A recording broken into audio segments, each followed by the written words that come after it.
Welcome, everyone, and thank you for joining us for the August 2012 Cause Marketing Masters webinar entitled Cause Marketing for Small Business. My name is Megan Strand, Communications Director for the Cause Marketing Forum, and I'm pleased to be joined today by Michael Houlihan. Michael is the founder of Barefoot Wines, where he was president and CEO for 19 years. Without major financing or traditional advertising, he and his team took an obscure novelty brand into a mega brand. They achieved some of the industry's most coveted awards, including the Trendsetter, Hot Brand, and Fast Track Growth Brand. Relying on what Michael has dubbed worthy cause marketing and support for nonprofit organizations, Barefoot Wines became one of the best known and most respected wine labels in all of North America. In 2005, Michael sold Barefoot to E&J Gallo. Barefoot's now the #1 selling wine brand in all the country and continues to use Michael's concept of worthy cause marketing rather than paid advertising. Michael is now managing partner of a California-based consulting company called Great Thinks. They specialize in brand creation, development, and worthy cause marketing. Michael has a new book coming out in October called The Barefoot Spirit, so keep an eye out for that. And without further ado, please join me in welcoming our presenter today, Mr. Michael Houlihan. Thanks, Megan. Today we're going to talk a little bit about how Barefoot got started. As Megan said, it's one of the top brands in the country, and it wasn't always. There was a time before Barefoot was popular when we had to go out and knock on doors and beg people to buy it. So we had a great idea, but we had no money, and we had no space, and we had no expertise. But everybody wanted us to prove it would sell before they would take it. The retailers wouldn't talk to us unless we could actually prove that it could sell. And we had no money for advertising, but we had plenty of product. And we had a lot of causes that we held dear. We were raised out in the Pacific. Bonnie was raised in Portland. I was raised in San Francisco. So we both watched the development of the West Coast in our lifetime, so we're very much into conservation. And we have friends of all races and creeds and sexual orientation, so we're very much in favor of civil rights at all levels. So we wanted to use those causes that we held dear in our business, so we began something that was an accidental discovery. We found out that we couldn't advertise our brand because we didn't have any money, so we decided to donate it to some of these causes I just described. And lo and behold, the members of those causes started to buy our wines. So the nonprofit membership became loyal customers, and I think that that's the key to what I call worthy cause marketing. And the company really was more of a movement. It wasn't just a product. And we were into supporting grassroots organizations like ourselves, and we knew that when they became mainstream, they would be loyal, but of course they would be much bigger by that time. So a real case in point is the Surfrider Foundation. I love their symbol, to protect and serve. When we first met the Surfriders, we walked into a little office in San Clemente, California, and there was a guy in shorts on the phone, and there was a surfboard up on the wall, and there wasn't much else. And I was in a suit and tie from selling wine all day, and I said, "Is this Surfriders?" And he said, "Yes, this is the international headquarters. Have a seat." And so we became friends right away, and I asked him how we could work together. I was drawn to Surfrider because I'd gone to school in Santa Barbara and I'd learned how to surf, and I knew what Surfrider was doing, which was protecting the coast and cleaning the beaches. And here we were, Barefoot, so we had a complementary brand. So I thought, well, you know, it worked so well giving wine away to the worthy causes in the past. Maybe we could work with these guys. So I went in there with the idea that I was going to give wine to them for their various fundraisers and whatnot, and try to get their membership to buy Barefoot. Well, we did that, but something else happened. They were working on a project called the Blue Water Task Force, which was actually to measure the cleanliness of the oceans with Petri dishes through a large group of volunteers, and they had their own laboratory, and they were sending these petri dishes into the labs, and they were identifying the bacteria on them. And then their lawyers, who were also surfers, I mean, these guys grew up, right? They went to college, they were surfers, but then they grew up and they became doctors and lawyers and scientists and everything else. But they still surfed 3 days a week. And in the process, they were very well aware of the condition of the ocean because they were human petri dishes themselves. They were getting infections from the water. And so they created this Blue Water Task Force to try to identify where it was coming from and to try to close those beaches that were unsafe and to force the government to make changes.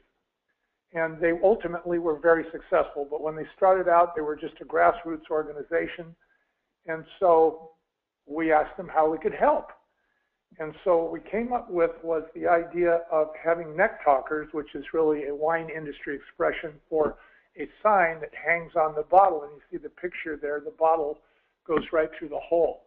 And you know, it was bad enough we were asking people to pay $5 or $10 for our wine, but now here we are doing something completely radical and asking them to not only pay for the wine, but to donate $10 for clean water.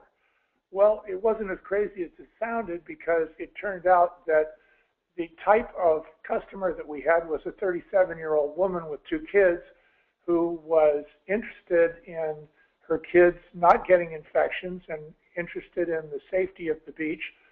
So we wrote a little story on the back of these neckers that described exactly what Surfriders was doing and why it was important for her. And in this process, we were able to raise quite a bit of funds for Surfriders. And then as the Surfrider Association expanded and had more and more local chapters up and down the West Coast and out and up and down the East Coast and then internationally and in Hawaii, our reputation preceded us. When we went to Florida and we had a test market in the public stores in Florida, and as you know, Florida's got more coastline than any other state, so they have a lot of chapters of Surfrider there to protect the beach. And these guys all knew about Barefoot, which was really interesting. So that when our wines appeared in the supermarkets there for the first times, they sold right away because our reputation preceded us through our help to Surfrider Foundation. And we developed a long-term relationship with Surfrider. It lasted 20 years. It's still lasting now. And the key is participation, products, and promotions.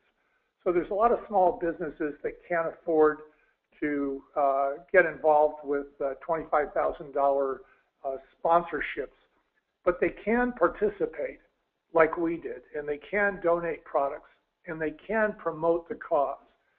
And also the brand, in our case, Barefoot, developed a legacy of having this tie-in with Surfrider Foundation.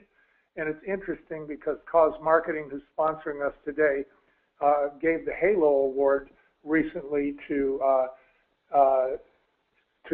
Surfrider and to Barefoot for the continuing legacy of support. So here's another example that you might find interesting that I pulled up. Keep Lake Tahoe blue. Now, you all know about Lake Tahoe. This is a lake that sits between California and Nevada.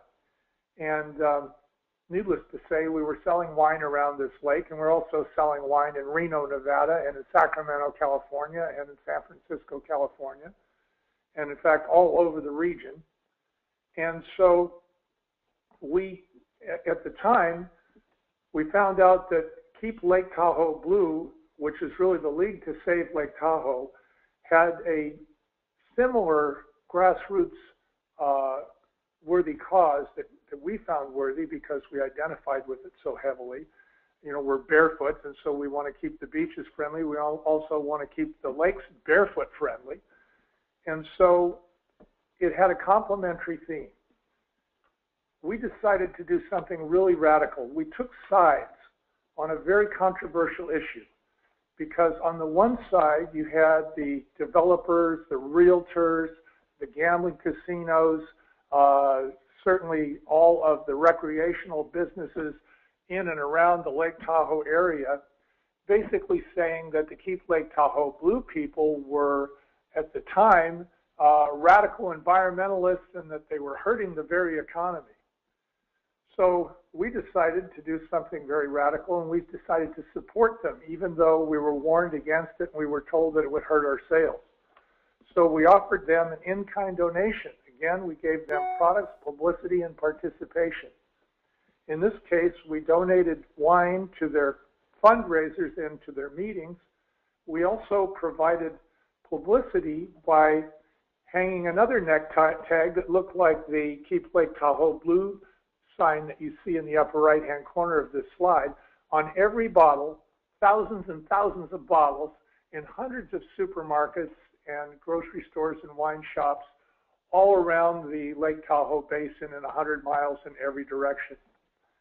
So the neck talkers, case backers, and display signs got their message out in the supermarkets through a new means of communication, actually using the distribution channels of our product to get their message out. And our sales stalled. We were warned, and yes, there was pushback. Our sales really took a hit as soon as these signs went up, because especially in the Lake Tahoe area, there were many people who were convinced that their jobs and their livelihood depended upon the rapid development of the Lake Tahoe Basin, and these environmentalists were stopping them from doing so. So it was jobs against the environment, the way they viewed it.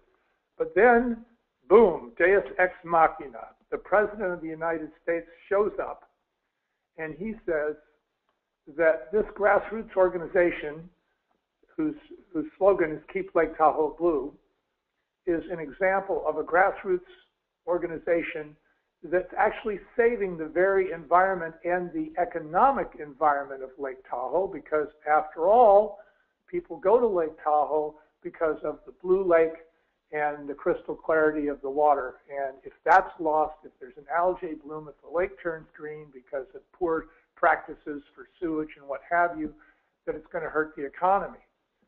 All of a sudden, Barefoot sales soar. We were vindicated, and we got mainstream support. So anytime one of these marginalized groups becomes mainstream, immediately everybody jumps on the bandwagon and says, oh yeah, that only makes sense. But it takes a lot of guts to be a business and take sides. So that's an example of us doing something pretty risky.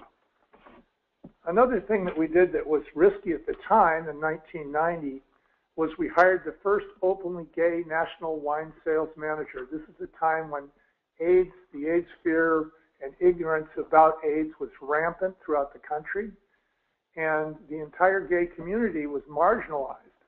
And when we decided to support them with money to raise money through their fundraisers to build the gay and lesbian wing of the San Francisco Public Library, for instance, we were told that we would be known as the gay wine, and that straights wouldn't buy the wine, and we would have a lot of problems with fundamentalist groups and what have you. But instead, what we did is we gave our new sales manager permission to actually go ahead and market in the gay community openly. We felt that it was a complementary theme for Barefoot, because when you see a barefoot on the beach, you don't know if it's white or black, gay or straight, Catholic or Protestant. You just see a human footprint. So it's kind of an all-inclusive symbol. So we thought it was a very complementary theme, and we decided to do it. So we actually supported the gay and lesbian wing at the San Francisco Library through many fundraisers, and they raised enough money to build it. And of course, it was a great source of a resource to fight the ignorance of the times. And then we decided to expand and go out and support AIDS and HIV organizations and fundraisers all over the country. And this had national implications. One day I saw Randy, our national sales manager, going through this thing that looked like the Yellow Pages, and it was called the Rainbow Yellow Pages. It turned out to be a listing of all gay-owned and gay and lesbian-friendly businesses by city throughout the United States by type. So because of our support for this organization at its very early phase, before it became mainstream, we were able to go in and market to these different businesses throughout the country. The nonprofit organizations that were trying to stop AIDS and HIV became loyal customers of Barefoot. So we positioned our brand as an advocate of this worthy cause. Another one that's kind of fun is Free Shakespeare in the Park. This happened in many cities across the United States in the 1990s. I hope it's still going on. But this was a nonprofit troupe that was producing a Shakespeare's play for free in various different parks in urban environments. And every weekend it would be in a different place in a big megatropolis like the entire Bay Area or the entire Los Angeles area or the entire Chicago area. And so our guy decided that it would be a good idea to serve Barefoot for these Shakespeare events. So what happened was that we were supporting the arts, but we were sampling the public. And the public we were sampling was the public that was the very public that was immediately adjacent to the stores where our products were being sold. So we were able to sample people on our products while we supported the arts. So we basically asked for $2 a glass and donated all the proceeds to the troupe. So we had a regional sales benefit. We had test market success in many places where we were test marketed. You have to remember, stores don't just put you in. They say, well, let's see if it sells. So we immediately started to look for nonprofits in their neighborhoods that we could support that would come in and buy our products. And we used our products to be converted into funds by requiring $2 suggested donation. We didn't require it. We strongly suggested $2 a glass donation. And then we donated all the proceeds to the troupe. We basically gave the people who attended these Shakespeare in the Park events a social reason to buy our product. And that's key to the whole idea of worthy cause marketing, is to give the membership a social reason to buy the products. And then we did linking and leveraging at retail. This is important. We asked the retailers for large displays in the areas where we were going to do a nonprofit fundraiser. And most of the retailers agreed to do it because they were happy to support the fundraisers themselves. And they also made sure that their name and their location was on the flyers that we distributed at the fundraisers. So in summary, we see that the consumer base is near the retailer outlets. And that means that the membership of the nonprofits that we supported was also near our retail outlets. The point of sale is the place where there's a meeting of the customer, the product, and the money and the decision. It all comes together. It's where we had the most impact in the market, and it's also where we were able to communicate the message that the worthy causes had by putting signs on our displays and on our products. And the ultimate form of customer service is to bring customers in to our retailers. And so that's what we were doing. We would get involved with nonprofits. The nonprofit membership would come into their retailers. And after a while, we developed a hot mover reputation, which was absolutely essential for expansion. So how did we benefit by all this? The nonprofits allowed us to communicate our message to their membership, why we supported them, and why our products were being donated, how we were donating them, where they could buy them, and they allowed us to spread the word about our product. They allowed us to participate and give their members a social reason to buy our product.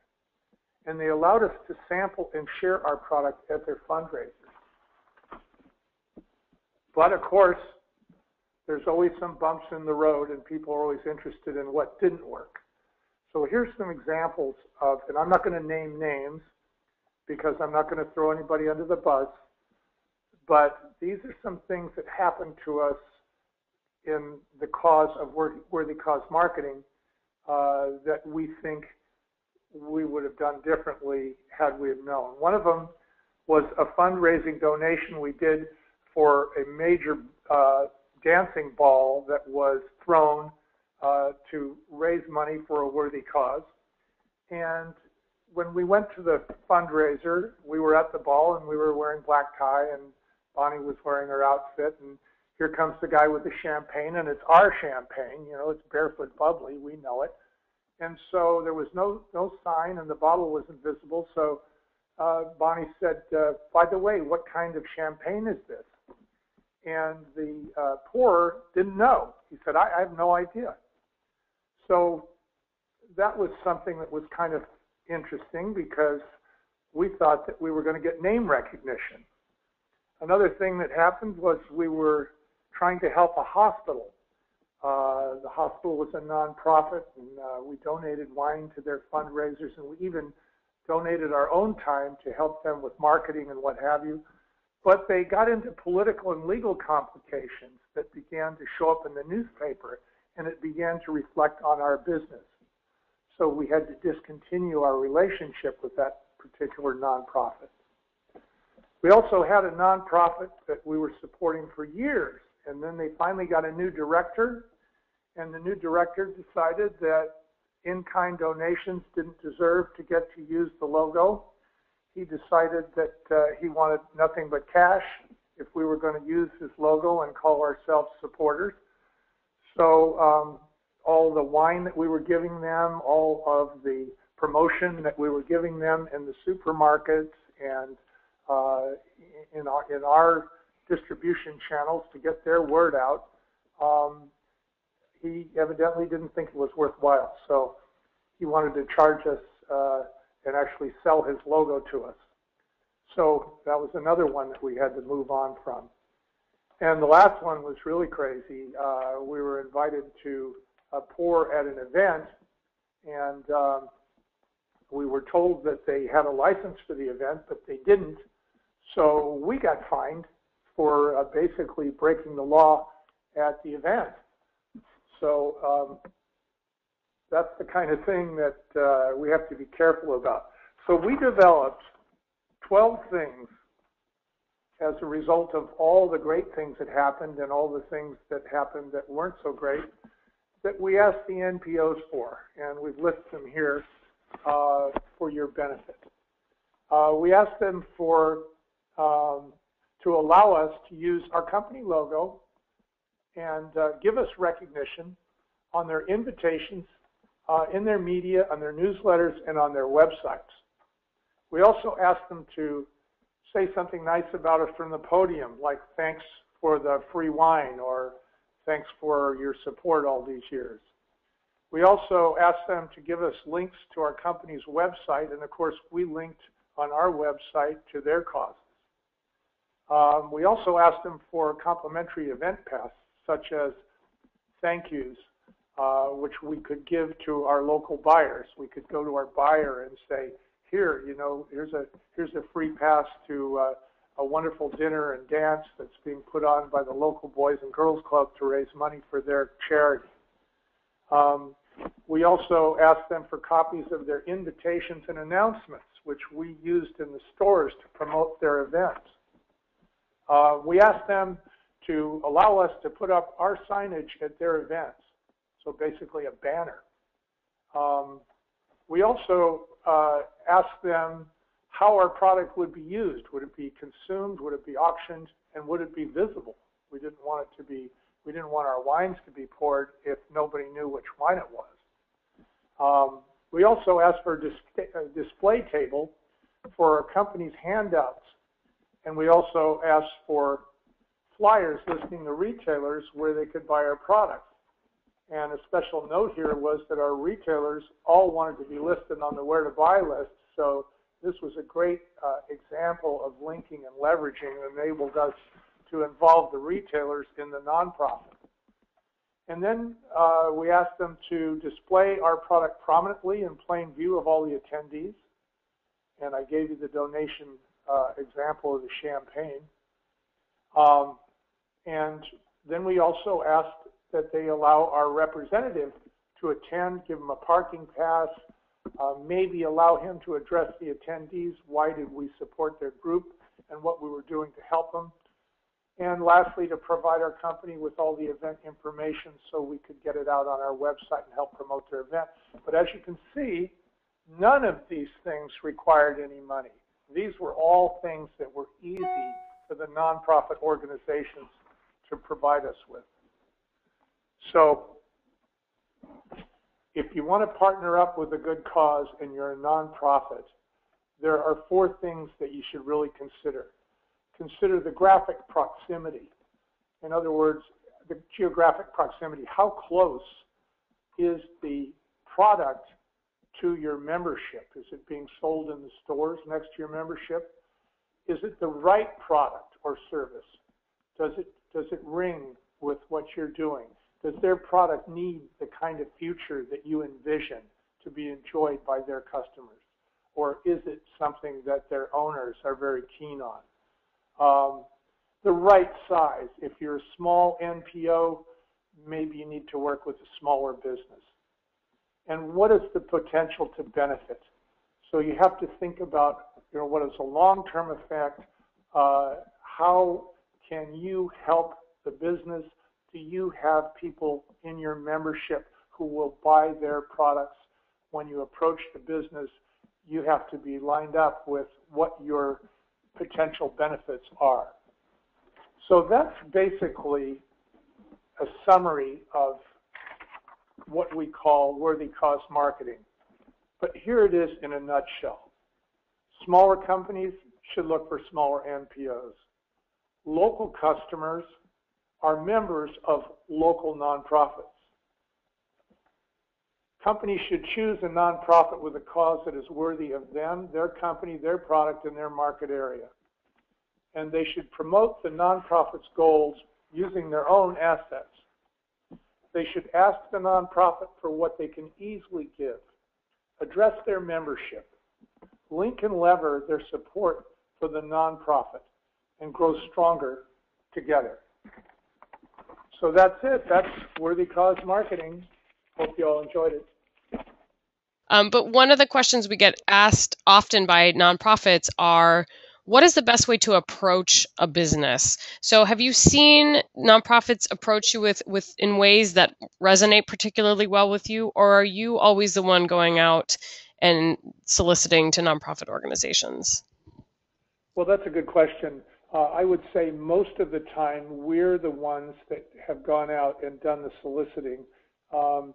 Using a strategic approach to worthy cause marketing the way we do is relatively new. It's very common for companies to pair up and work with nonprofits, but this idea of local products and local membership and working to link and lever the two is a relatively new concept, even though we started it 20 years ago.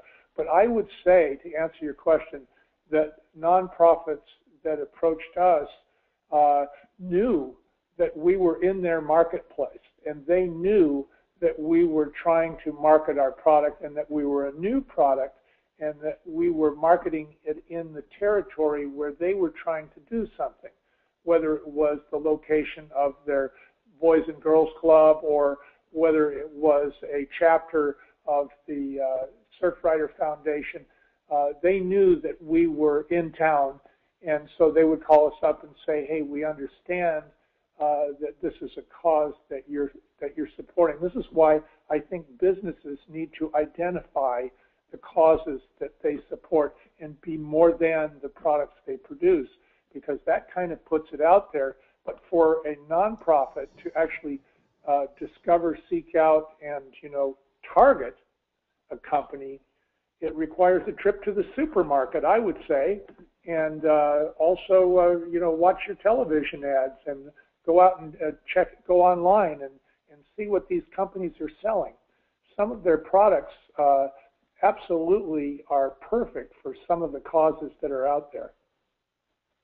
And then from the business perspective, when you started doing worthy cause marketing, maybe that was a little bit more of a novel approach. So what are you advising now to small businesses if they would like to undertake cause marketing?